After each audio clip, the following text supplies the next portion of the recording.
Buongiorno, buonasera, benvenuti amici. Welcome, my friends. My name is Vincenzo, and welcome to my channel, Fountain Pen Therapy. You know, I had a comment in one of my last videos regarding, the fact that I'm appreciating some of these Chinese nibs that I've purchased in the last several weeks, and the insinuation, at least I think, and that viewer will forgive me if I've misinterpreted his comment, but for an Italian who loves Italian pens, why are you even bothering with these Chinese pens? At least that's the inference that I got, and perhaps I misunderstood his comment. Look, I want to make things perfectly clear here.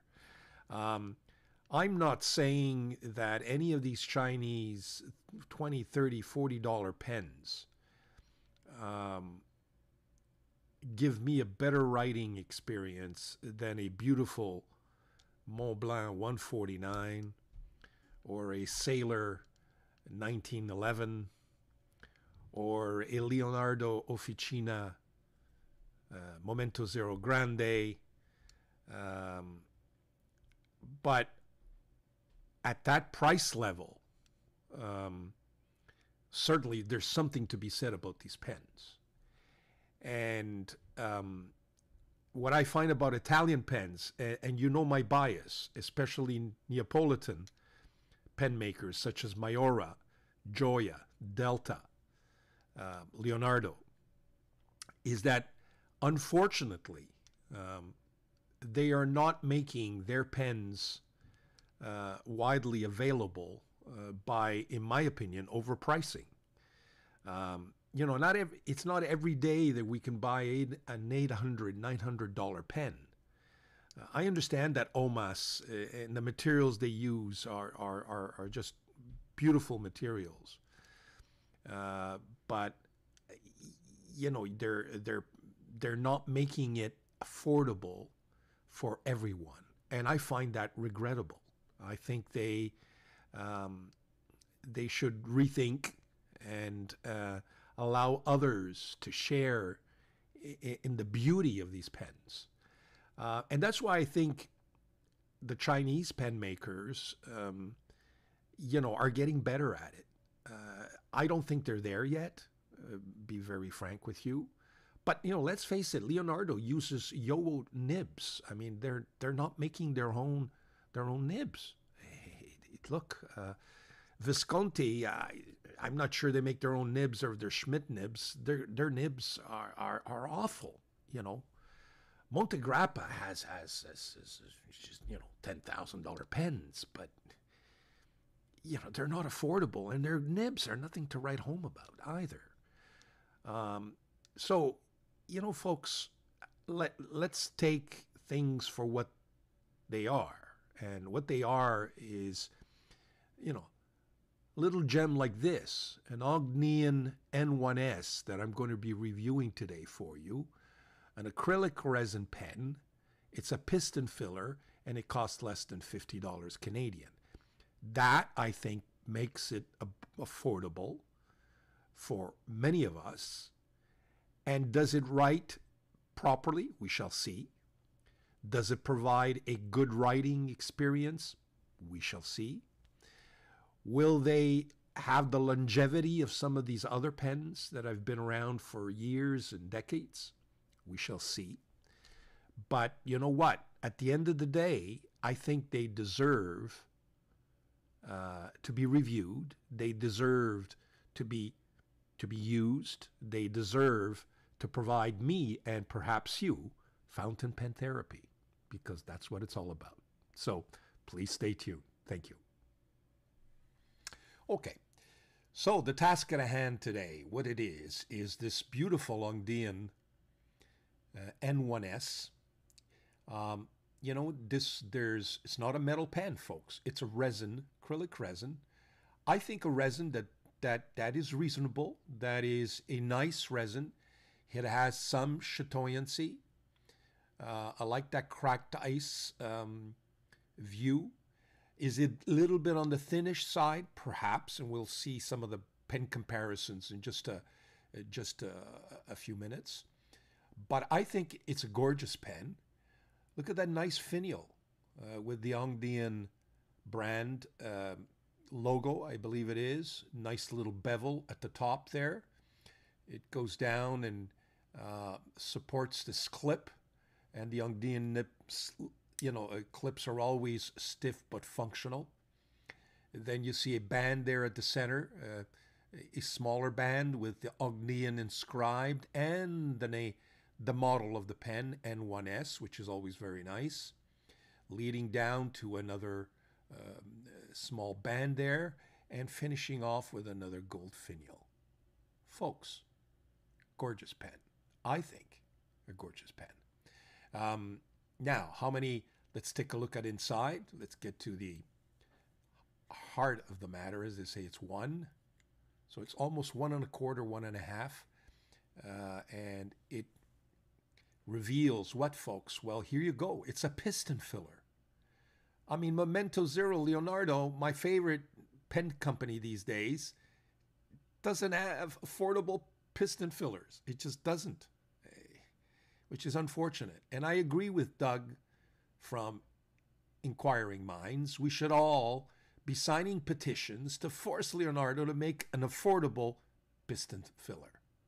I agree with him fully, and I will support him on that, even though Leonardo is a pen maker in the region and the country that I was born in, okay?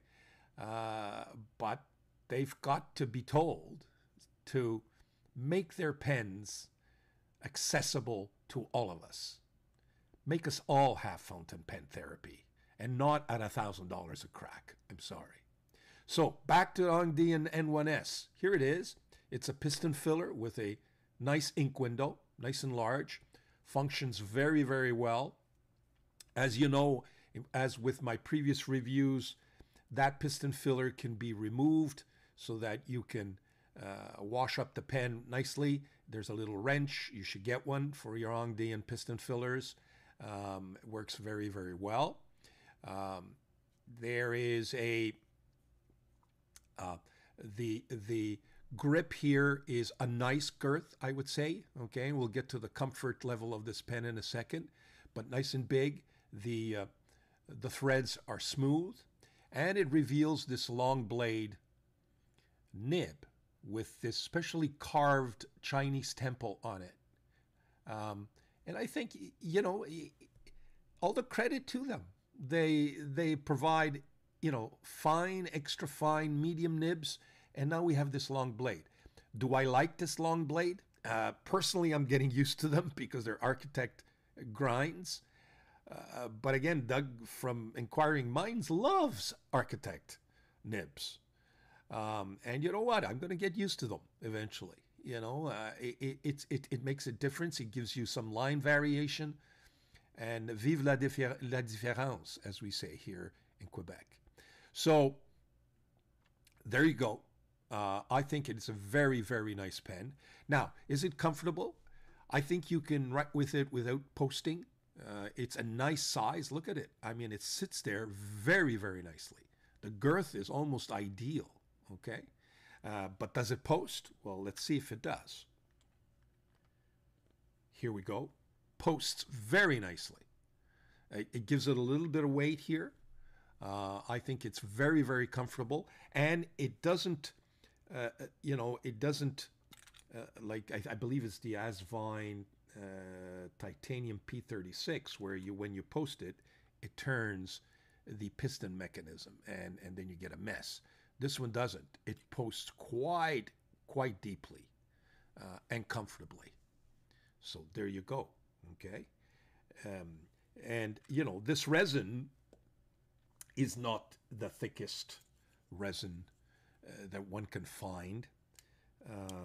You look at the it's almost translucent. Okay, so you could tell that it's thin. In there, what do we have? Well, there is a, you could see the screw down there for the clip. I'm just hoping that that's brass, and that it will provide the needed. You don't want that to start, corroding, etc., and ruining the pen. But there again, those are issues that we shall see eventually, whether the longevity of these pens make them worthwhile. Okay, is there a little step down or to provide some sealing? I don't see any. It appears to be something there. Yeah, there's a little bit of a ring, and it probably is a little bit thicker than the rest of the pen, making it such that it does provide some sealing. The same thing from here, as you can see, it's pretty, it's thin. It's a thin resin and gives you a little bit of that transparency, which is fine in my view. Now, does it compare to some of these other pens? Let's take a look at this at the size comparison. Now that we're at it, I try to go into my collection and take out all the kind of yellowish gold. I mean, they call it orange, by the way. I've seen it on AliExpress. They say that this is an orange, and maybe it is. I think on the camera, it appears, it pops out as more orange than yellow.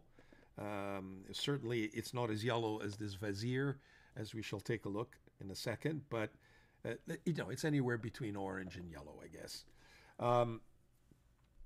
By the way, the first thing I'd like to mention is I believe that this N1s, this is the HONGDIAN 960. And the N1s, and this one is just a cartridge converter, okay? And I think that the N1s, all it is the piston filler version of this 960, okay? And this one had if I'm not mistaken, a medium-sized HONGDIAN nib. Writes very, very nicely, by the way.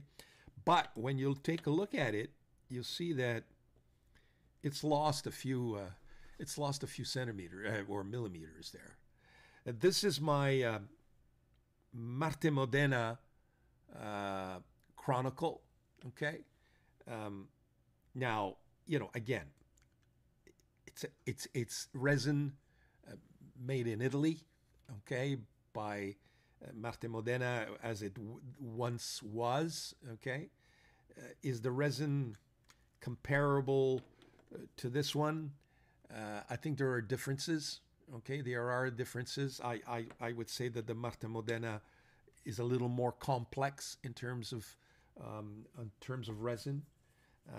It does provide, however, that same transparent look, but it has a little more work, I think, and a little more depth, if you will, making it, I think, a nicer resin. But it doesn't cost $50, folks. Okay. Talk about, a deeper and thicker resin. I mean, this Easterbrook, it's a cracked ice, but you cannot compare it to an HONGDIAN. But there again, it's a $200 pen. Okay, at least that's when I bought it. And it has some definite weight to it. Now, does this provide me with a better writing experience than that N1s? Obviously. But it cost that, this pen costs 4 times that pen. So I'm saying that I can get some enjoyable writing experience with that pen. And why not? But on the other hand, I mean, I love this Vizier, very simple, okay? It's got a nice girth to it, okay? Very light. But there again, I don't think that the plastic acrylic rivals the HONGDIAN, okay? But this pen is probably, the same price. Then I have this Freedom from Marte Modena. I mean, take a look at that resin. We've got to call a spade a spade. I don't think you compare the two, okay? But again, this at the time cost me $170, $180 Canadian. This cost me $48 Canadian. So we've got to put things into perspective. And I don't think because I admire and appreciate some of these Chinese pens that I lose sight of what some of these other established pen makers can do. Okay, have no illusions. Okay, so there you have it. That's the. We'll be right back with the capped and posted comparison. Okay, we're back with a posted comparison. First of all, the Esterbrook doesn't post very nicely. And that 960, the previous version of the N1S, doesn't post at all either. So they've corrected that with the new model, if you will. It's now postable, okay? The Marte Modena is postable, and both Marte Modenas are. And by the way, this one is a piston filler. The others are all cartridge converters. So let's keep that in mind as well, okay? Be right back with an uncapped comparison. We're back. This is the uncapped. You could see that the HONGDIAN rivals its predecessor uncapped. Okay, so uncapped, and it also rivals this Marte Modena, which is a nice girthy pen. It's certainly smaller than my Esterbrook, and smaller than my Vizier, but not by much, but smaller than my Vizier, but bigger than my Marte Modena Freedom. Okay, so there you have it. We'll be back with some measurements and then a writing sample.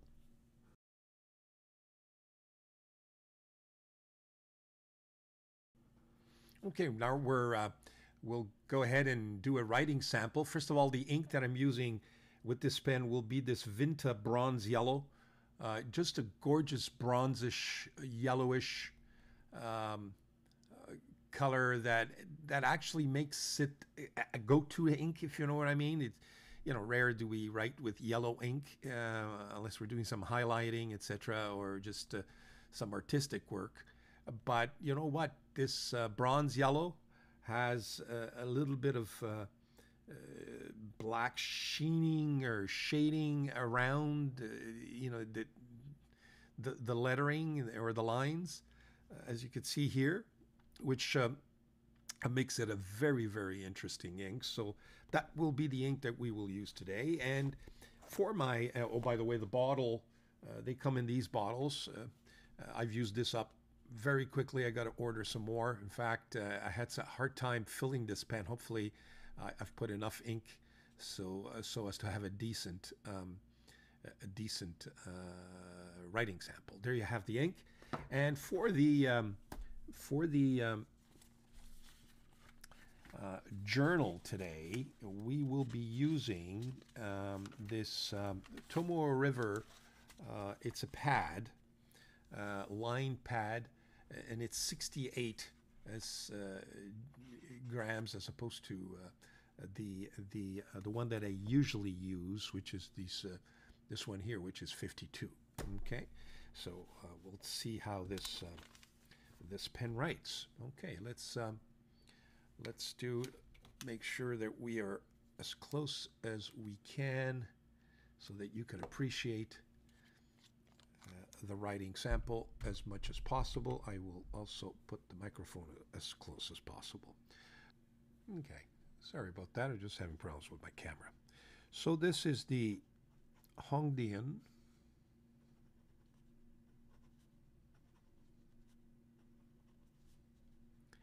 N1s. And let's call it the orange model, since that's the way I've seen it advertised. Okay. The nib on this pen is the HONGDIAN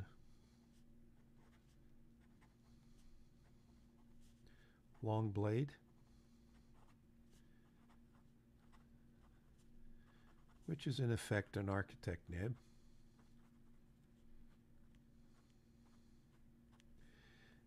The ink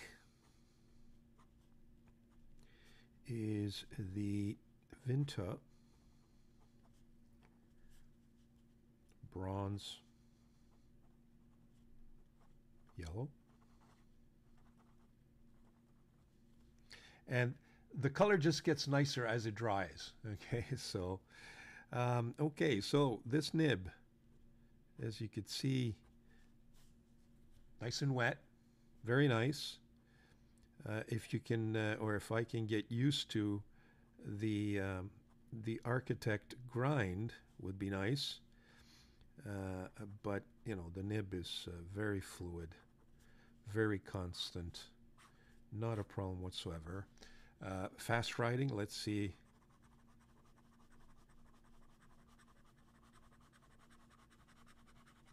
As you could see, has no problems whatsoever keeping up, and it's fairly smooth. So this nib would be very smooth,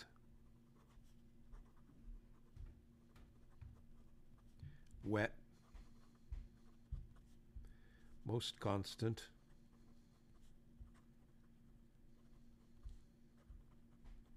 with very slight feedback. And again, the feedback is because of the grind, okay? So would I be able to smoothen this nib out?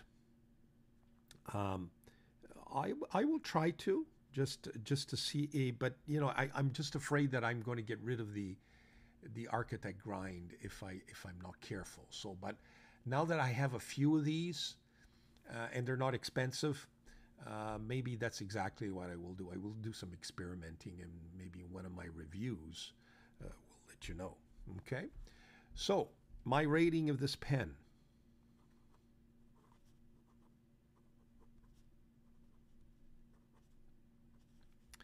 Design.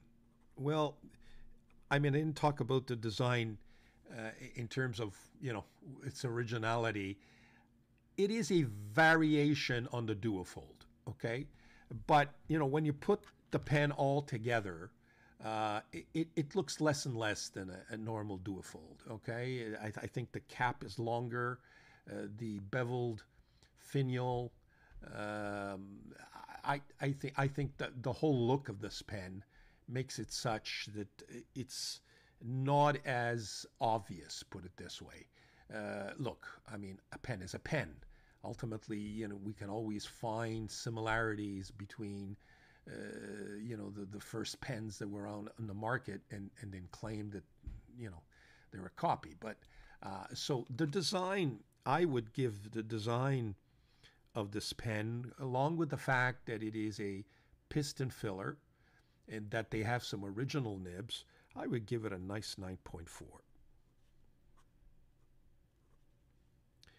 The build quality, as with many of the latest reviewed HONGDIANs, the build quality I think is excellent. I'm going to give them, again, a 10 on 10. Okay. The nib, I think the nib 9.2, just because I think I can probably make it smoother. Value, as I mentioned, this pen is, I believe, $48, $48, $49 Canadian on the Etsy site. I've also seen it sold on AliExpress. Sometimes AliExpress has better prices, but you got to be careful because it could include or exclude the shipping. The pen is more expensive if you choose this long blade, and I think it's like $42, $44 if you choose just their normal nibs. Is this a go-to? Well, folks, like I mentioned in the past, because of that nib, if I replace that nib, it certainly becomes a go-to pen, but otherwise it does not, okay? Not for me. Doesn't make it a bad nib, a bad pen, not at all. The writing experience is nice, and if I can only get used to that architect grind, let me tell you. So there you have it. That completes my review. I hope you've enjoyed it. Apologize in advance for some of the rambling there, but I did want to make things clear, and this was the opportunity for me to do so. Have fun with your pen, folks. Don't spend too much money. And if pens are overpriced, well, I think we have to tell these people that they're overpriced, and we just don't, you know, We just don't pull the trigger as often as we would want to. That's all. And one day, supply and demand will make it such that they will have no choice but to, not overprice their pens and make them accessible to as many people as possible. Enjoy them. Fountain pen therapy, folks. Thank you very much.